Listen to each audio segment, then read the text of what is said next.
These were the actions, the decisions, the mindset of the very same GBC men who during this same period of time had just decided what Srila Prabhupada really wanted, or at least what they thought Srila Prabhupada really wanted, as far as the Ritvik Guru issue.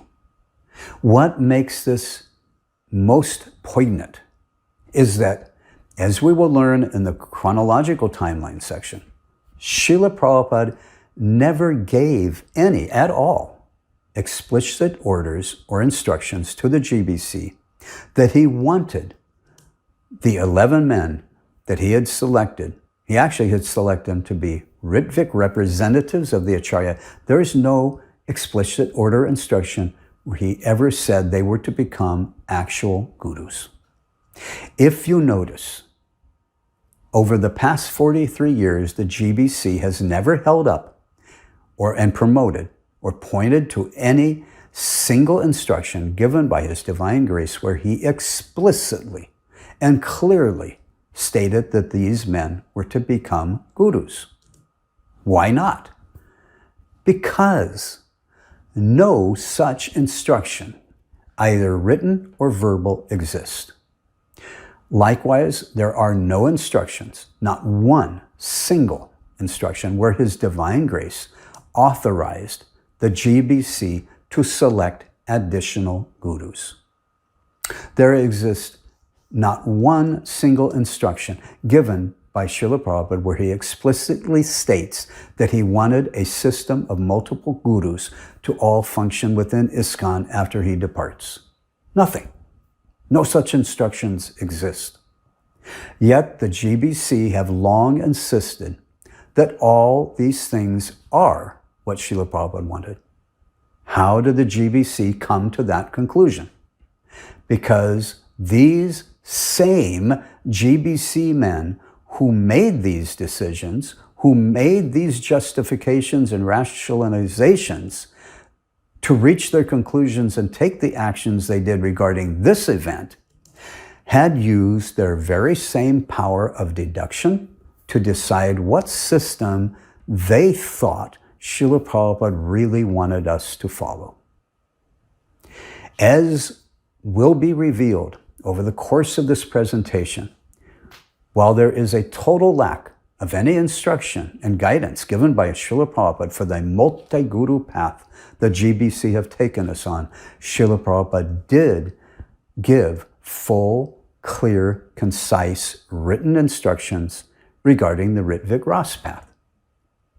However, in the chronological timeline section, I will clearly show when and how the GBC had become mistaken about what they wrongly thought Srila Prabhupada had said, which led them to view the Ritvik Ras path in a very limited and wrong way.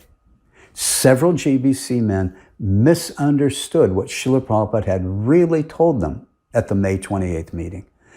Then a GBC statement was issued giving this mistaken and very misleading understanding. The rest of the GBC only saw that statement. They only had that statement to go by as to make their conclusions as to what they thought Srila Prabhupada wanted.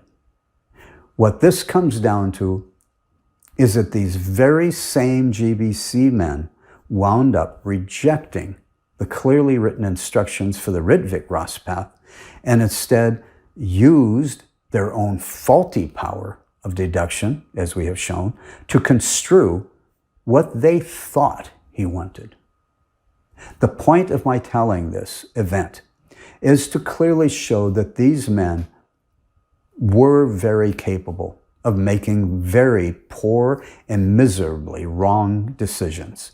They were capable of reaching horrendously faulty conclusions.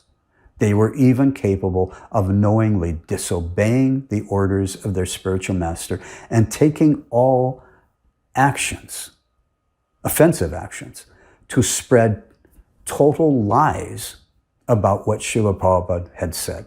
They were saying he had said just the opposite of what he said. They were fully capable of gravely foolish offenses at Srila Prabhupada's lotus feet. and to their own God brothers and sisters en masse. The point of all of this is intended to make, but the point all of this is intended to make is this: that we cannot and must not simply accept those decisions and conclusions that these men made at that very same period in time on this most all-important topic without us doing our own due diligence and going back and looking at all the information, all the evidence, and with a heavy heart, praying intensely to Srila Prabhupada for his mercy and his guidance while we carefully analyze all of this so that we can reach the true and factual correct understanding of what system Srila Prabhupada actually wanted us to follow. That is the process that I have undertaken in reaching my own conclusions. And this presentation is designed to present the evidences and document the events so that everyone else can make their own educated conclusion on this matter. To really save ISKCON, this story has to be told and understood as it is, without any sugarcoating, to make it appear to be not as bad as it really was.